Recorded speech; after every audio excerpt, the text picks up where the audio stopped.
Information technology and electronic industry. The electronic industries cover a wide range of products from transistor sets to television. Electronic industry में बहुत से product आते हैं, transistor से लेकर television तक, telephone, cellular, telecom, telephonic exchange, radar, computer और many other equipment required by the telecommunication industries. Bengaluru has emerge as the electronic capital of India. Bengaluru को जो है साइबर सिटी या इलेक्ट्रॉनिक कैपिटल कहा जाता है. Other important center for electronic goods are Mumbai, Delhi, Hyderabad, Pune, Chennai, Kolkata, Lucknow और कोयम्बटूर हैं. The major industries है वो बेंगलुरु, नोएडा, मुंबई, चेन्नई, हैदराबाद और पुणे में है. A major impact of this industries has been an employment generation. सबसे इम्पॉर्टेंट असर जो है वो इस इंडस्ट्री का ये रहा है कि इसने बहुत सा रोज़गार दिया है लोगों को.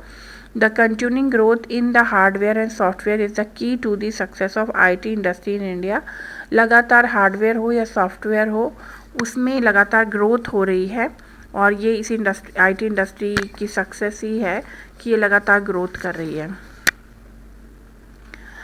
फिर है industrial pollution and environmental degradation. ये इम्पॉर्टेंट है. कोई भी इंडस्ट्री हो उससे पोल्यूशन तो होता ही है और एनवायरनमेंट का नुकसान भी होता है. तो अगर हम इन मैन्युफैक्चरिंग इंडस्ट्रीज़ अगर हम अपनी कंट्री में कर रहे हैं तो हमें साथ साथ पोल्यूशन का भी ध्यान रखना है.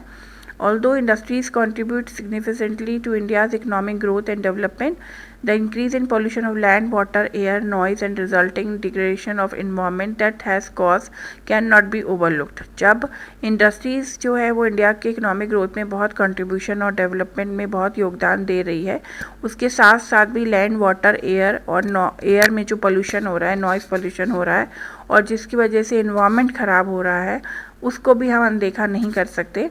Industries are responsible. इंडस्ट्रीज़ कई सारे पोल्यूशन के लिए रिस्पॉन्सिबल होती है जिसमें एयर, वाटर, लैंड और नॉइज़ आता है. और जो पोल्यूटिंग इंडस्ट्रीज़ है उसमें थर्मल पावर प्लांट भी हैं जो कि पोल्यूशन कर रहे हैं. एयर पोल्यूशन सबसे इम्पॉर्टेंट है.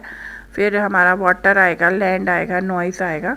Air pollution is caused by the presence of high preparations of undesirable gases such as sulfur dioxide and carbon monoxide. Air polluted जब होती है जब एयर की कंपोजिशन में कोई अदर गैसेस ज़्यादा हो जाए, तो उसमें सल्फर डाइऑक्साइड और कार्बन मोनोऑक्साइड का ज़्यादा होना एयर पोल्यूशन कहलाता है.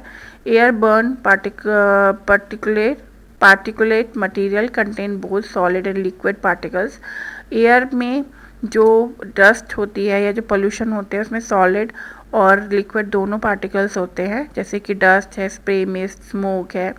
Smoke is imitated by chemical and paper factories, brick clans, refineries and smelting plant and burning of fossil fuel in big and small factory that ignore pollution norms. ये सब है जो pollution कर रहे हैं और ये पोल्यूशन की जो नियम है उसको भी अनदेखा कर रहे हैं. Toxic gases leak can be very hazardous with long term effect. जो गैसेस लीक हो जाती है वो हमारे लंबे समय के लिए हमारे स्वास्थ्य के लिए बहुत हानिकारक होती है. Are you aware of the Bhopal gas tragedy that occurred? Air pollution adversely affect human health, animal, plant, building and the atmosphere as a whole. Air pollution ना केवल ह्यूमन हेल्थ के लिए ख़राब है बल्कि एनिमल्स, प्लांट्स, बिल्डिंग और इन सब चीज़ों के लिए, एटमॉस्फेयर के लिए भी काफ़ी जो है इससे हार्म होता है. तो पोल्यूशन को हम अनदेखा नहीं कर सकते हैं.